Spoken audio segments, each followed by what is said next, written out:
For today's science experiment, we are gonna go full send on stock injectors and see where they max out and where it starts to go lean and knock. We got the Innovate sniffer in there with the AM wideband, and we got the Knock Monitor Pro, so we can see if she starts pinging.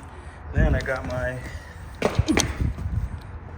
little Pixar wideband rig with the Banks setup, the Banks pod setup. Sea Air Fuel, and we're gonna be tuning on Honda today. Got this little Aztec green EG coupe, ready to make some noise. Customer states full send. Full send, baby.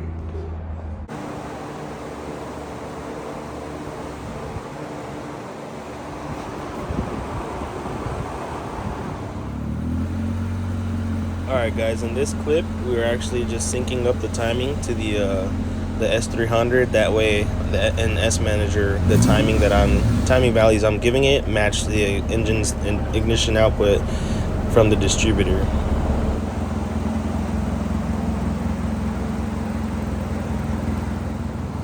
Alright guys, as you can see, I'm using a Bosch timing light with an advanced dial back and advance and retard.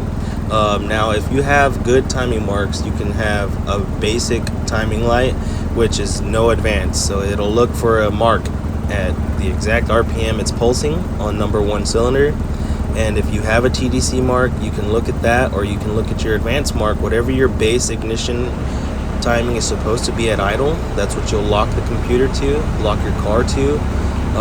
Most cars are different, but if you do have a standalone, usually the standalone has an option to lock the ignition output from the ECU, so the engine can try to hold that, and then you'll go confirm it at the engine.